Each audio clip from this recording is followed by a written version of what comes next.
मुंबई, दिल्ली आणि महाराष्ट्राचं राजकारण. इथे एक गोष्ट कायम लक्षात ठेवावी लागते. राजकारणात कुणी कुणाला फक्त विकास कामांसाठी भेटत नाही. विशेषतः जेव्हा दोन कट्टर राजकीय गट समोरासमोर उभे असतात, तेव्हा भेटीमागे फक्त चहा नसतो, तर काहीतरी मोठं शिजत असतं.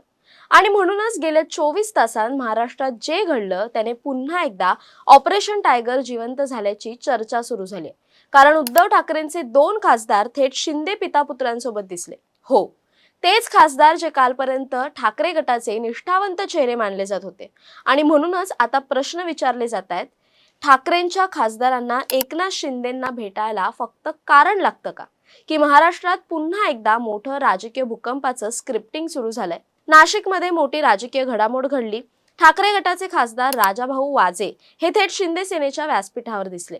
आणि साधं व्यासपीठ नाही, तर खासदार श्रीकांत शिंदे, मंत्री दादा भुसे, मंत्री गुलाबराव पाटील या सगळ्या मातब्बर नेत्यांच्या उपस्थितीत. नाशिकच्या गंगापूर गावात शिंदे सेनेचे उपमहापौर विलास शिंदे यांच्या विकास कामांचं उद्घाटन होतं. आणि त्या कार्यक्रमात ठाकरे गटाचे खासदार राजाभाऊ वाजे उपस्थित राहिले. विशेष म्हणजे खासदार श्रीकांत शिंदेंसोबत त्यांनी विकास कामांचं उद्घाटनही केलं. आता महाराष्ट्रातला मराठी माणूस काही इतका बाळबोध नाही, कारण राजकारणात सिम्बॉलिझम खूप महत्वाचं असतं. आणि ठाकरे गटाचा खासदार शिंदे सेनेच्या व्यासपीठावर, तेही एवढ्या मोठ्या नेत्यांसोबत दिसणं, हा साधा योगायोग नसतो. राजाभाऊ वाजेंनी लगेच स्पष्टीकरण दिलं, मी निधी दिला होता, विकास कामांसाठी बोलावलं म्हणून आलो, ऑपरेशन टायगरशी संबंध नाही. पण महाराष्ट्रात राजकारण समजणारे लोक एवढ्यावर थांबत नाहीत, कारण सोमवारच्याच दिवशी दुसरी मोठी घटना घडली. हिंगोलीचे ठाकरे गटाचे खासदार नागेश पाटील आष्टीकर हे थेट एकनाथ शिंदेंना भेटायला गेले, नंदनवन निवासस्थानी. आणि पुन्हा तेच कारण, विकास कामांबद्दल चर्चा होती. आता योगायोग किती वेळा मानायचा? एका दिवशी ठाकरे गटाचे दोन खासदार, एक श्रीकांत शिंदेंसोबत व्यासपीठावर, दुसरे थेट एकनाथ शिंदेंच्या भेटीला. आणि त्याच वेळी पुन्हा ऑपरेशन टायगरची चर्चा. म्हणूनच आता महाराष्ट्राच्या राजकारणात कुजबूज सुरू झाली आहे की शिंदे पुन्हा एकदा ठाकरे गटाला मोठा धक्का देण्याच्या तयारीत आहेत का? कारण गेल्या 6 महिन्यांपासून एक चर्चा सतत रंगते. ठाकरेंचे जवळपास 6 खासदार शिंदेंच्या संपर्कात आहेत आणि योग्य वेळ आली की मोठा पक्षप्रवेश होऊ शकतो. जरी एकनाथ शिंदेंनी वारंवार सांगितलं ऑपरेशन टायगर ऍक्टिव्ह नाही, तरी ग्राउंडवरचं पॉलिटिक्स काही वेगळंच सांगताना दिसतंय. कारण महाराष्ट्राच्या राजकारणात धूर उठतो म्हणजे कुठेतरी आग लागलेली असतेच.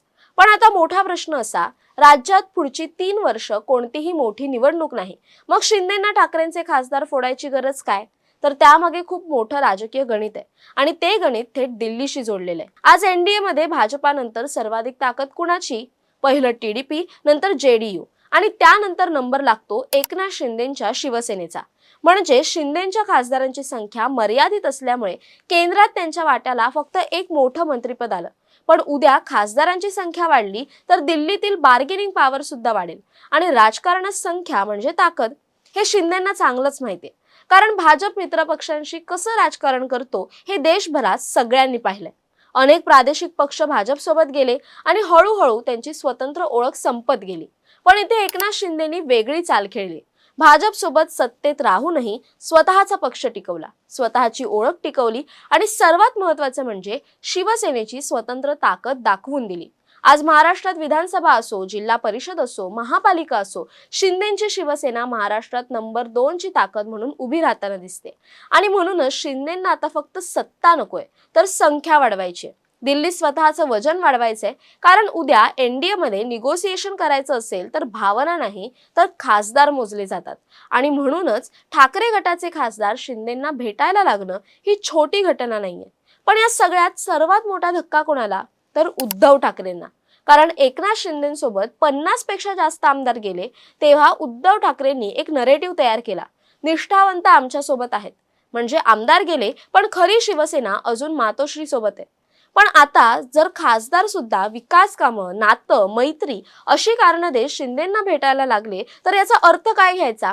हा शिंदेंचा करिश्मा म्हणायचा, त्यांची वाढती वाट म्हणायची, की उद्धव ठाकरेंची पक्षावरची पकड ढिली पडते असं म्हणायचं? कारण राजकारणात परसेप्शन खूप महत्वाचं असतं. आज जर कार्यकर्त्यांना वाटायला लागलं की खासदार सुद्धा कम्फर्टेबल नाहीत, तर उद्या खाली संघटनेत मोठे परिणाम होऊ शकतात. आणि म्हणूनच आता मातोश्री समोर सर्वात मोठं आव्हान आहे. फक्त भाजपशी लढायचं नाही, तर स्वतःच्या लोकांना टिकवायचंय. कारण उद्धव ठाकरेंसमोर आजची खरी भीती भाजप नाही तर एकनाथ शिंदे आहेत. कारण शिंदे हे बाहेरचे विरोधक नाहीत तर शिवसेनेच्या घरातून बाहेर पडलेला नेता आहेत. त्यांना शिवसेनेची नस माहितीये, त्यांना शाखा माहितीये, त्यांना कार्यकर्त्यांची मानसिकता माहितीये आणि सर्वात महत्त्वाचं त्यांना कुठे हात घातला की पक्ष हादरतो हे माहितीये. म्हणूनच ऑपरेशन टायगर हा फक्त पक्षफोडीचा विषय नाही तर हा उद्धव ठाकरे विरुद्ध एकनाथ शिंदे या मूळ राजकीय वर्चस्वाच्या युद्धाचा पुढचा अध्याय आहे. आणि आता प्रश्न फक्त एवढाच, हे खासदार खरंच फक्त विकास कामांसाठी भेटले होते की महाराष्ट्राच्या राजकारणात पुन्हा एकदा मोठ्या भूकंपाची रिहर्सल सुरू झाली आहे? कारण महाराष्ट्राच्या राजकारणात एक गोष्ट कायम खरी ठरते, जेव्हा नेते फक्त भेटायला लागतात तेव्हा काही महिन्यांनी पक्ष फुटायला सुरुवात होते. आणि जरी आता असं काही पुन्हा घडलंच नाही तरीही एक गोष्ट स्पष्ट झाली, ती म्हणजे महाराष्ट्राच्या राजकारणात आजही सर्वात मोठा गेम शिवसेना विरुद्ध शिवसेना हाच आहे. आणि या खेळात कोण कुणाला कधी मात देईल हे सांगणं आजही तितकंच अवघड आहे. तुम्हाला या प्रकरणाबद्दल काय वाटतं कमेंट करून नक्की कळवा. तसेच अशा नवनवीन व्हिडिओसाठी टाइम महाराष्ट्राला सबस्क्राईब करा. धन्यवाद.